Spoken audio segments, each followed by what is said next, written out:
नमस्कार, आप देख रहे हैं न्यूज रूम लाइव। आपके साथ मैं हूं शिप्रा झा। बुलेटिन की शुरुआत करेंगे इस वक्त की बड़ी खबर के साथ। बड़ी खबर मधुबनी से है, जहां एक सनकी युवक ने एक ही परिवार के 4 लोगों की हत्या कर दी है। बताया जा रहा है कि पत्नी, सास और 2 बच्चे की हत्या की गई है। ये सभी एक ही परिवार के हैं और झंझारपुर के सुखेत गांव का ये पूरा मामला है। वारदात के बाद आरोपी मौके से फरार हो गया। झंझारपुर डीएसपी ने बताया कि एफएसएल की टीम मौके पर पहुंच रही है। फिलहाल शव को कब्जे में लेकर पोस्टमार्टम के लिए भेज दिया गया है। उन्होंने कहा है कि जल्द ही आरोपी को भी गिरफ्तार कर लिया जाएगा। तो आपको बता दें, मधुबनी से बड़ी खबर इस वक्त की, जहां एक ही परिवार के 4 लोगों की हत्या की खबर है। सनकी युवक पर हत्या करने का आरोप लगा है। 4 लोगों का हत्या कर दी गई है और एकदम ये सिरफिरा जैसा कार्य है। इसके परिजन ही संतोष के बहनोई द्वारा ही हत्या करने की बात आ रही है और एक दो और व्यक्ति की बात बताया जा रहा है कि 2 व्यक्ति मिलकर इनकी हत्या भोथरा हथियार जांता का जो है पत्थर के से और जांता का जो चलाने वाला होता है लकड़ी से मारने की बात आ रही है। गुजरात के भरूच से एक पाकिस्तानी एजेंट को गिरफ्तार किया गया है। आपको बता दें कि इसका नाम प्रवीण मिश्रा बताया जा रहा है, जो मूल रूप से बिहार के मुजफ्फरपुर का रहने वाला है। जानकारी के मुताबिक बड़ोदरा कोर्ट ने 14 दिन के रिमांड पर भेजा है। पाकिस्तान के लिए जासूसी का आरोप है इस पर और अब पूछताछ के बाद इसका खुलासा आगे हो पाएगा। बताया जा रहा है कि गर्लफ्रेंड के लिए जासूस बन गया था प्रवीण मिश्रा। आईएसआई एजेंट ने प्रवीण को हनी ट्रैप में फंसाया था। सोनल नाम की महिला प्रवीण से बात कर रही थी। भारत की गुप्त सूचनाएं पाकिस्तान भेजने का इस पर आरोप है। प्रवीण मिश्रा के साथ 25 और लोग भी ऐसे हैं जो हनी ट्रैप के शिकार बताए जा रहे हैं। ये सभी यूपी और बिहार के रहने वाले हैं। उनमें से कुछ रक्षा क्षेत्र में भी काम कर रहे हैं। बिहार और यूपी में अब सीआईडी सेल इस पूरे मामले को लेकर जांच करेगी। कुछ दिनों पहले एमआई उधमपुर जरिए मिली माहिती आधार पर सीएसएल सीआईडी क्राइम का ऑफिसर्स भरूच के पास अंकलेश्वर में एक इंडस्ट्री है, उसने सर्वेलेंस माउंट किया था और सर्वेलेंस के टाइम पे प्रवीण मिश्रा करके एक व्यक्ति मिले। उनका मोबाइल फ़ोन चेक किया था। उस मोबाइल फ़ोन पे जो इन्फॉर्मेशन हमें मिली, उस आधार पर हमने एक अफेंस आईपीसी 123 IT एक्ट का और कॉन्स्पिरेसी का अफेंस रजिस्टर किया। इसमें मुख्य जो माहिती ये है, पाकिस्तान का आईएसआई हैंडलर खुद का नाम सोनल गर्ग तरीके बताती और वो IBM चंडीगढ़ में काम करती ऐसे बोल के हनी ट्रैप करने की कोशिश की और हनी ट्रैप में प्रवीण मिश्रा ट्रैप हुए।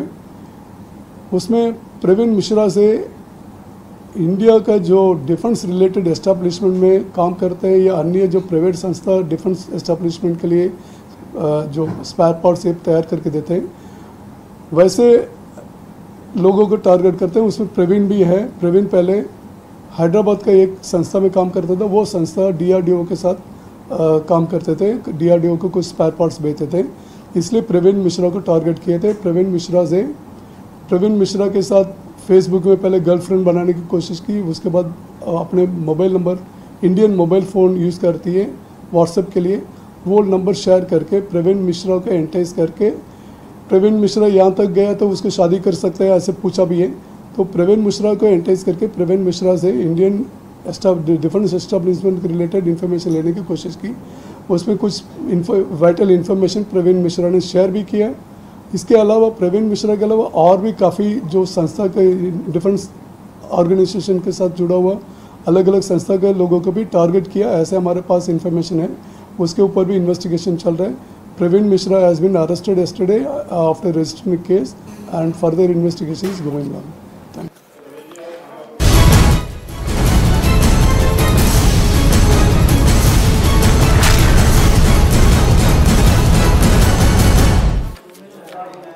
बढ़ते हैं आगे और अब बात करते हैं प्रधानमंत्री नरेंद्र मोदी के बिहार दौरे की। पीएम मोदी कल पटना में रोड शो करने वाले हैं और रोड शो को लेकर पूरी तैयारियां की गई हैं। ऐसे में लोगों को असुविधा ना हो इसलिए ट्रैफिक रूट में भी बदलाव किए गए हैं, जिसके तहत कल दोपहर बाद से कदमकुआं, राजभवन, नाला रोड और फ्रेजर रोड पर आम गाड़ियों का आना जाना पूरी तरह बंद रहेगा। जो लोग एयरपोर्ट के लिए जाएंगे उन्हें अपना टिकट दिखाकर ही एयरपोर्ट के रास्ते प्रवेश मिलेगा।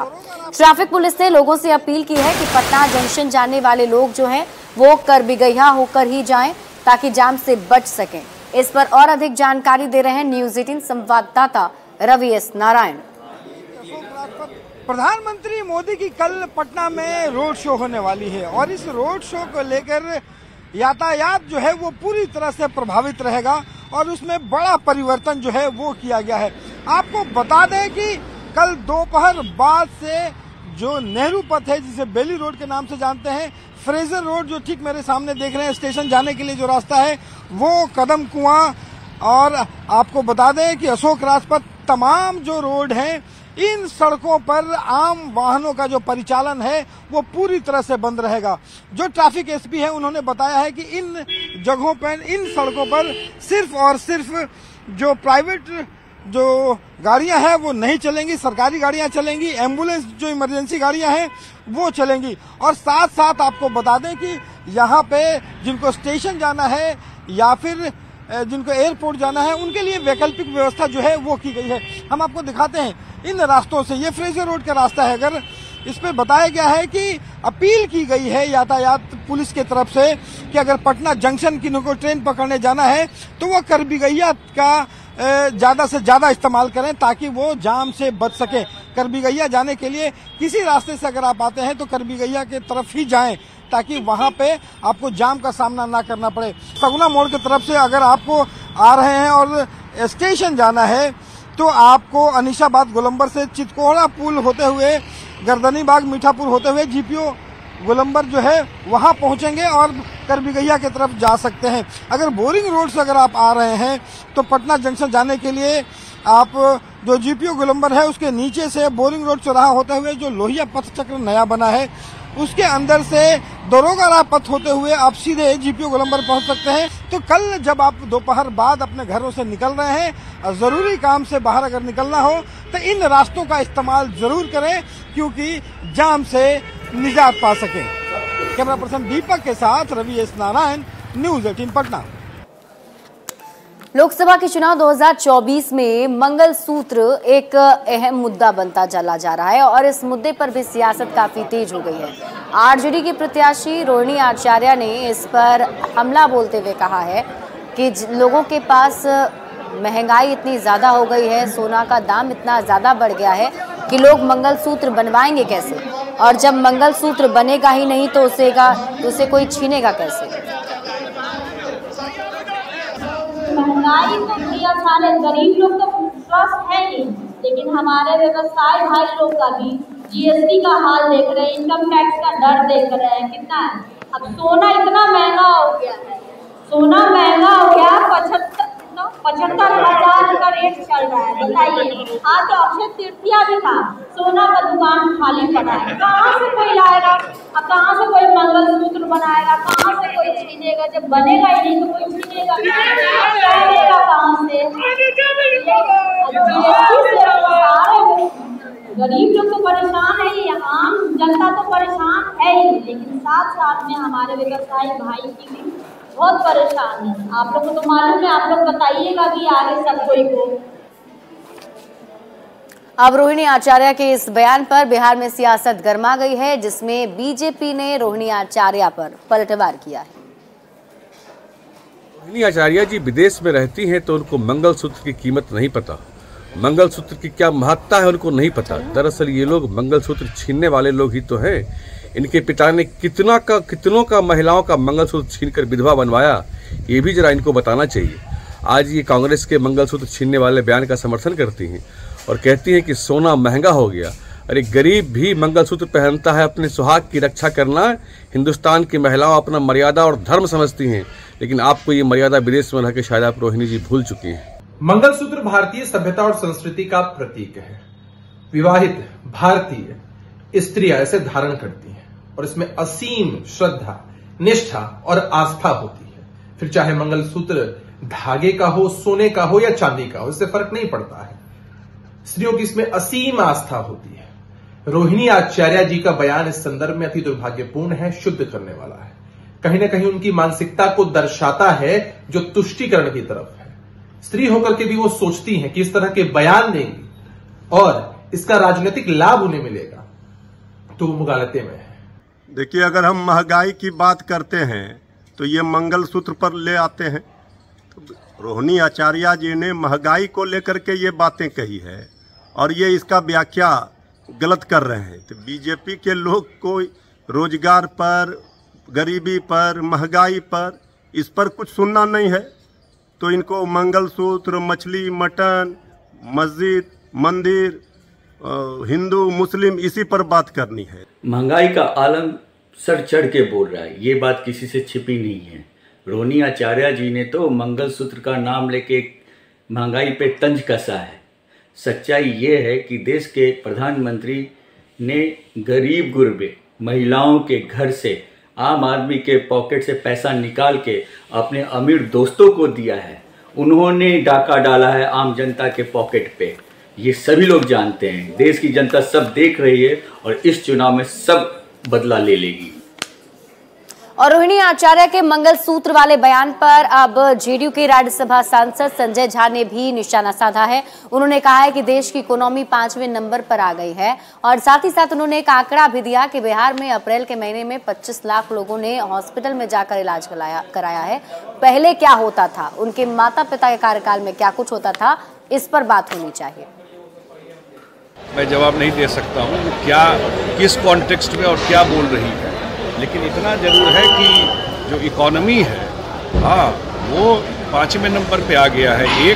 और एक बात और दे दूँ, अभी आया ना कल है कि अप्रैल में जो बिहार सरकार का हॉस्पिटल है, उस हॉस्पिटल में लगभग 25 लाख लोग इलाज के लिए गए बिहार सरकार के हॉस्पिटल में। मतलब एक दिन में 82,000 से ज़्यादा लोग बिहार सरकार के हॉस्पिटल में गए। हम लोग इस मुद्दा पर बात कर रहे हैं ना, 82,000, तो इसका मतलब, और उससे पहले क्या होता था, जो नेताजी घूम करके बोल रहे हैं, जानवर और कुत्ता रहता था हॉस्पिटल में। बढ़ते हैं आगे और अब बात करते हैं बीजेपी के बेगूसराय से उम्मीदवार गिरिराज सिंह ने पलटवार किया है। गिरिराज सिंह ने कांग्रेस पर निशाना साधा है, जिस पर उन्होंने कहा है कि कांग्रेस अनाप शनाप बयानबाजी करती है, देश को तोड़ने की राजनीति करती है। उन्होंने कहा कि मैं सलाह देना चाहता हूं कि कांग्रेस पार्टी पाकिस्तान से अपना शुद्धिकरण करवा ले और अपनी पार्टी का नाम बदलकर मुस्लिम लीग कांग्रेस पार्टी रख ले, क्योंकि कांग्रेस पार्टी लगातार तुष्टीकरण की राजनीति में लगी हुई है और देश को तोड़ने का काम कर रही है। पाकिस्तान से अपनी पार्टी का शुद्धिकरण करा ले तो ज्यादा अच्छा होगा, नाम भी बदल ले, मुस्लिम लीग कांग्रेस। और देखिए, लोकसभा चुनाव के दरमियान जिन जिन लोकसभा सीटों पर अब चौथे चरण में चुनाव होने हैं, वहां पर सियासत काफी ज्यादा जमकर हो रही है। और बात अगर हम काराकाट लोकसभा की सीट की करें तो यहाँ से एनडीए के उम्मीदवार हैं उपेंद्र कुशवाहा और साथ ही साथ यहाँ पर माले से राजा राम सिंह हैं, लेकिन त्रिकोणीय मुकाबला बना दिया है निर्दलीय उम्मीदवार भोजपुरी के अभिनेता पवन सिंह ने मैदान में उतरकर।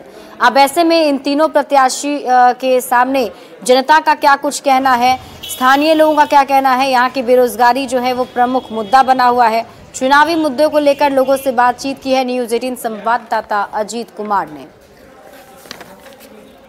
काराकाट लोकसभा क्षेत्र में और यह है डेहरी ऑन सोन, और यहाँ मैं जानने की कोशिश करूंगा आम लोगों से कि इस बार जो है वो किन मुद्दों पर चुनाव हो रही है।